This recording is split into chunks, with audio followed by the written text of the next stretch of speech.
In this short video, we'll explore how to work with the different windows that are represented within the Visual Studio.NET IDE. There are basically two types of windows. First of all, there are the fixed windows, and then there are the auto-hide windows. And you can take a fixed window and make it auto-hide, or you can take an auto-hide and make it fixed. A good example of the auto-hide windows are the Toolbox and Server Explorer to the left-hand side.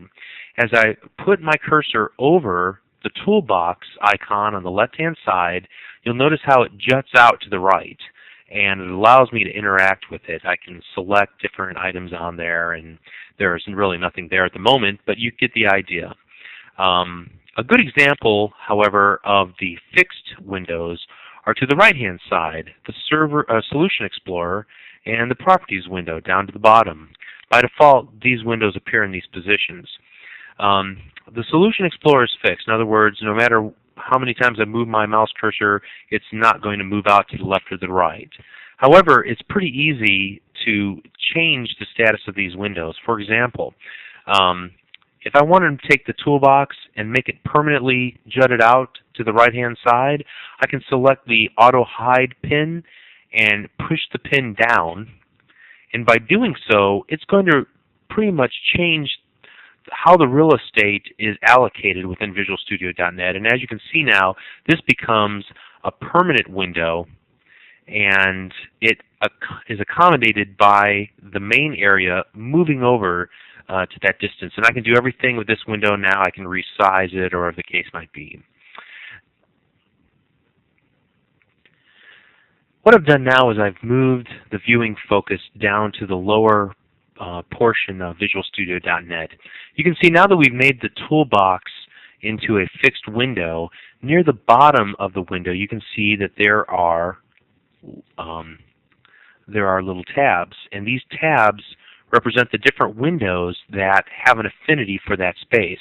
So I can select the Server Explorer or the toolbox, and they are both fixed windows. So this is just to demonstrate the concept that if you change the status of one of the windows, it changes all of the windows that are allocated to that side of the Visual Studio.NET.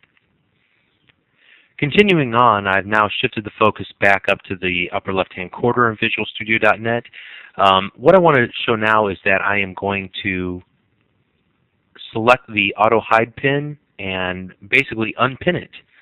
So now it turns back into an Auto Hide window. And again, the space is reallocated in the main area to accommodate that. Now, just a moment ago, we saw that there were two windows that had an affinity to the left-hand side of the screen. We're familiar with the toolbox, but there was also the Server Explorer. The Server Explorer is still there. It's kind of on a little pivot, I guess you'd say.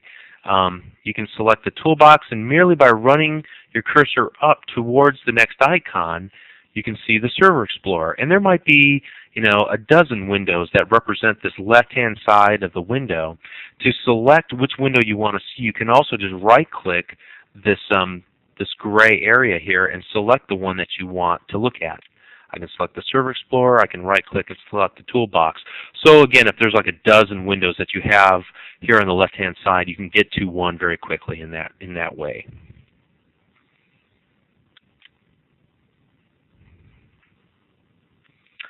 And finally, if you want to remove one of the windows, all you need to do is to get into focus. And this applies to auto-hide windows and the fixed windows. Get the window into focus and then select the close button. And it is gone. You can notice that there's no more representation of it on the left-hand side. But suppose we want to get back to that window. How do we do it? We can merely go to the View window and select Server Explorer, and it's back. And notice when it comes back, though, it is in a non-auto-hide state. So we can merely select the Auto Hide button, and now it's back to its original form.